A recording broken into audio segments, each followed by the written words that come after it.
बिस्मिल्लाहिर्रहमानिर्रहीम।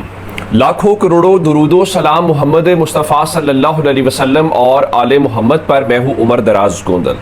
पाकिस्तान तहरीक इंसाफ एक मामले को दबाने की कोशिश करती है तो फिर एक और जो नया कटा है वो खुल जाता है।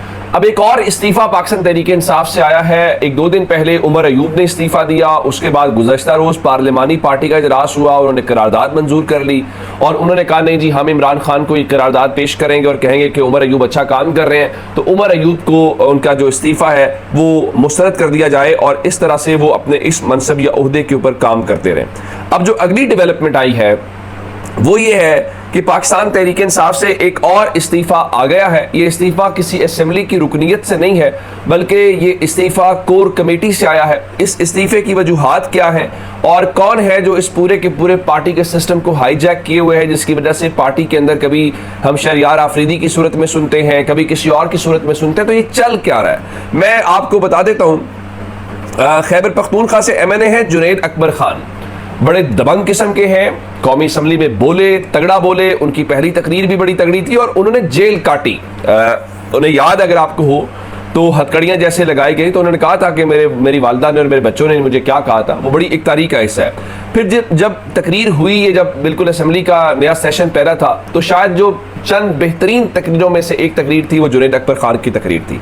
लेकिन अब जुनैद अकबर खान खुद अपने इस्तीफे के मुतालिक क्या बता रहे हैं, किसके ऊपर इल्ज़ाम लगा रहे हैं, क्या वजह है, मैं आपके सामने जरा उनका ट्वीट पढ़ के सुनाना चाहता हूँ। उन्होंने कहा कि PTI मेरा घर है, ना मैं किसी ग्रुप का हिस्सा हूं ना हूंगा। यानी वो कह रहे हैं मैं भाई किसी, मेरा इस्तीफा यूं ना समझा जाए कि कोई फलां ग्रुप बन गया था मैं फलां ग्रुप में, मैं ना किसी ग्रुप का अभी हिस्सा हूं ना मैं किसी ग्रुप का हिस्सा हूंगा। तो उन्होंने कहा कि इमरान खान पर मेरी जान भी कुर्बान है, लेकिन PTI के कारकुनान को खबरदार करना चाहता हूं कि मखसूस लोग खान साहब से मिलने जाते हैं लेकिन हमें मिलने नहीं देते। अब ये एक बड़ी ये पहले भी था कि जनाब सब लोगों को मिलने नहीं दिया जाता और चंद लोग हैं। अब ये तो कोई इतनी साइंस वाली बात नहीं है, अगर आप रिकॉर्ड भी चेक करेंगे तो आपको पता चल जाएगा इमरान खान से कौन कितनी बार मिला है, सबसे ज़्यादा मुलाकातें किसकी हुई हैं। तो मजीद उन्होंने लिखा इन लोगों के एक दूसरे के साथ मफादात है, हमें सिर्फ यही बताया जाता है कि मौजूदा पार्टी पॉलिसी खान साहब की है। यानी वो जो मिलने वाला ग्रुप है वो एक दूसरे को प्रोटेक्ट करते हैं, एक दूसरे के मफादात का तहफ़्फ़ुज़ करते हैं और बाहर आके कहते हैं नहीं ये ना खान साहब की पॉलिसी है। आगे मजीद लिखा बदकिस्मती यही है कि सारे फैसलों के बेनिफिशरी यही लोग हैं और इनके खानदान और दोस्त हैं। यानी ग्रुप ये जो पूरे का पूरा इस वक्त बैठा हुआ फायदा ले रहा है। उनका इनमें अक्सरियत वो लोग हैं जिन्होंने 9 मई के बाद गुब्बारे तक भी नहीं उड़ाए। यानी जो एहतजाजन होता ना कि तहरीक इंसाफ के झंडे के वाले आप गुब्बारे, वो भी उन्होंने नहीं उड़ाया। यानी इतना उनका पार्टी के लिए किरदार है। मैं कारकुनान की गालियों का हिस्सा नहीं बनना चाहता, फैसलों में मेरा कोई इख्तियार है ना इमरान खान तक मेरी रसाई है, इसलिए मैं कोर कमेटी से इस्तीफा देता हूँ। अब वो क्यों कह रहे हैं कि मैं कारकुनान की गालियों का हिस्सा नहीं बनना चाहता? उसकी वजह यह है कि पाकिस्तान तहरीक इंसाफ के कारकुनान पूछ रहे हैं कि भाई बताओ इमरान खान को रिहा कैसे करवाना है, इमरान खान को रिहा किसने करना है, क्या करना है। ये जो आप ओहदे इंजॉय कर रहे हो, प्रोटोकॉल इंजॉय कर रहे हो, असेंबली रुकनीत इंजॉय कर रहे हैं, लोगों ने आपको वोट इसलिए नहीं दिया, लोगों ने आपको वोट इसलिए दिया है कि इमरान खान को रिहा कराना है और ये सबसे बड़ा कंसर्न भी है, हम देखते भी हैं। तो मजीद उन्होंने कहा कि वर्कर्स के साथ मिलकर खान साहब और सूबे में जिन लोगों ने हमारे वर्कर्स के साथ ज्यादती की उनसे एहतसाब के लिए तहरीक शुरू करेंगे। अब वो ये कह रहे हैं कि खान साहब के साथ भी ज्यादती की गई है और सूबे से मुराद खैबर पख्तूनख्वा ही है, वहाँ पे हमारे वर्कर्स के साथ ज्यादती की गई है, तो वो तहरीक शुरू करने की बात कर रहे हैं। मैंने आपको रात खबर दी थी कि तहरीक इंसाफ के अंदर बड़ी मेजर किस्म की जो तब्दीलियां हैं वो आने वाली हैं और उसमें कुछ तब्दीलियां खैबर पख्तूनख्वा की हुकूमत के अंदर भी होंगी। वो क्या होंगी, कैसे होंगी, वो आपको आने वाले दिनों के अंदर पता चलेगा। बहुत बड़ी तब्दीली खैबर पख्तूनख्वा की हुकूमत को लेकर होने वाली है। अच्छा, अब ये जो जुनैद अकबर खान का इस्तीफा आया है, ज़ाहिर एक संजीदा वो आवाज़ है और बड़े दलेर किस्म के और बड़े लॉयल किस्म के इमरान खान के वो वर्कर हैं। तो इसके ऊपर फवाद चौधरी कहते हैं कि तहरीक इंसाफ से का सबसे कीमती आदमी रऊफ हसन हामिद खान ग्रुप की साजिश का शिकार हो गया। ये बोने इमरान खान को जेल में रखकर खुद कमाई कर रहे हैं। यानी फवाद चौधरी ने इसका इल्ज़ाम जो है वो रऊफ हसन और हामिद खान के ऊपर लगा दिया है कि उनका ग्रुप बना हुआ है और जुनैद अकबर खान जो है उनकी साजिश का शिकार हो गए हैं। मेरे ख्याल से इस मामले को रिजॉल्व होना चाहिए और तहरीक इंसाफ को बैठ के ये चीज़ें तय करनी चाहिए ये पार्टी को रोज़ाना नुकसान भी पहुंचाने वाली बात है, और सच्ची बात तो ये है, ये पार्टी का मजाक उड़ाने वाली बात है। देखिए जुनैद अकबर खान के लिए बड़ा आसान था कि अगर आपको याद हो, एक तस्वीर उनकी आई थी, मैं आपको ये तस्वीर दिखा भी देता हूँ, मेरे सामने ये तस्वीर, जेल की तस्वीर है, वो जहाँ बैठे हुए हैं, कोई अच्छी जगह पे नहीं बैठे हुए।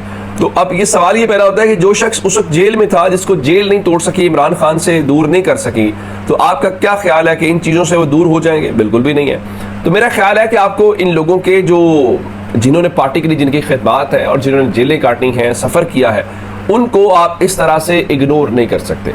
उनके जायज़ सवालात हैं। वो ये तो नहीं कह रहे कि उसको हटा दो और मुझे ओहदा दे दो, ओहदा तो नहीं मांग रहे। उनकी बड़ी दो सादा सी बातें हैं। पहली बात यह है कि भाई हमें इमरान खान से मिलने दो, नंबर 1। दूसरा, इमरान खान की रिहाई के लिए क्या कर रहे हो, लोगों को जवाब दो। अब मिसाल के तौर पर जी, पाकिस्तान तहरीक इंसाफ ने 5 जुलाई को जो मानसेरा में जलसा करने का ऐलान कर दिया। आप खैबर पख्तूनख्वा के अंदर एक नहीं 1000 जलसे भी कर लें, उसका कोई इंपैक्ट नहीं होगा। वजह, वह आपकी अपनी हुकूमत है, कौन रोकेगा आपके जलसों को? जलसे अगर आपने करने हैं तो पंजाब में आए जनाब, पंजाब में निकलें, लोगों को निकालें। पंजाब में आपका 1000 लोग भी लाहौर में आप इकट्ठे करेंगे ना, जो कि ज़ाहिर तहरीक इंसाफ जलसे की कॉल दे, तो लोग तो फिर आते हैं। 1000 लोग भी इकट्ठे कर लिए तो खैबर पख्तूनख्वा में 1 लाख इकट्ठे करने से ज़्यादा इंपैक्ट होगा। तो पंजाब में आप आना नहीं चाहते, खैबर पख्तूनख्वा में जहां आपकी हुकूमत है वहां बैठ के आप ये सब करना चाहते हैं, तो मेरा नहीं ख्याल उसका कोई इम्पैक्ट आएगा। आज एक और खबर आई है, और वो खबर अंसार अब्बासी ने दी न्यूज़ और जंग के अंदर ब्रेक की है, और ये खबर इमरान खान और इस्टेब्लिशमेंट से मुतल्लिक है। उसमें बताया यह गया है, जंग अखबार में स्टोरी छपी है जी, सरकर्दा मजहबी आलम की इमरान खान और इस्टेब्लिशमेंट के दरमियान मामला तय कराने की कोशिश। ये आलिम कौन है? इंपॉर्टेंट बात तो ये है। और क्या ये कोशिश कामयाब हुई है, ये कोशिश नाकाम हुई है, और ये कोशिश कब हुई है? पहली बात तो ये है, इस वक्त इमरान खान से रेलिवेंट इस किस्म की कोई भी चीज़ कबूल करने को तैयार नहीं है। उसकी वजह ये है, जो लोग लेके जाते हैं इस किस्म की बात करते हैं, ज़ाहिर है उनका मकसद सिर्फ और सिर्फ यही होता है कि कोई दरमियानी रास्ता निकल आए। अब दूसरी तरफ से अगर ये कहा जाए कि इमरान खान माफ़ी मांगे, इमरान खान घुटनों के बल बैठे, तो वो तो इमरान खान नहीं कर रहे, तो ज़ाहिर है ये चीज़ें कोशिश कामयाब तो नहीं होगी। तो पहली बात तो ये है कि बताया गया कि कुछ मजहबी स्कॉलर्स में से एक जो सरकर्दा है, उन्होंने मिलिट्री इस्टेब्लिशमेंट और इमरान खान के दरमियान सुलह कराने की कोशिश की थी, लेकिन वो कोशिश नाकाम रही। अच्छा, ये कोशिश कब हुई है? खबर ये है, इस खबर के मुताबिक उन्होंने ये दावा किया है कि आलिम का नाम तो उन्होंने नहीं बताया। मेरा ख्याल है इंडिकेटर दिया जा सकता है कि वो आलिम खासे मुतहर्रिक रहे जब तहरीक इंसाफ की हुकूमत भी थी, और वो इमरान खान के बारे में बड़े अच्छे गुमान भी रखते हैं, तासुरात भी रखते हैं, और वो जाके मिलते भी उस रहे हैं, गालिबन वही होंगे। तो अब ये जो कोशिश कब की गई है? ये कोशिश 8 फरवरी के इंतखाबात से पहले की गई है। अच्छा, अब जिस वक्त ये कोशिश की गई है उससे पहले तो वो सोच भी नहीं सकते थे इमरान खान के साथ सुलह करने के लिए। उसकी वजह ये थी कि उस वक्त उनका ख्याल था कि हम इमरान खान को न सिर्फ क्रश कर चुके हैं, बल्कि हम कर देंगे अगर नहीं भी किया।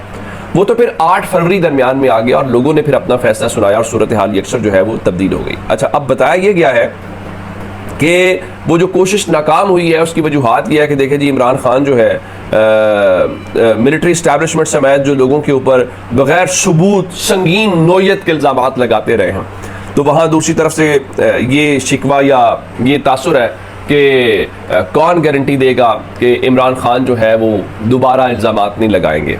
अगर इल्ज़ामात हैं तो उन इल्ज़ामात की तहकीकात भी हो जानी चाहिए, किसी फोरम के ऊपर ले जाना चाहिए ताकि मसला जो है वंस फॉर ऑल ये सेटल हो जाए। अब तो बहुत सारा ख्याल रखिएगा। खुदा हाफिज़।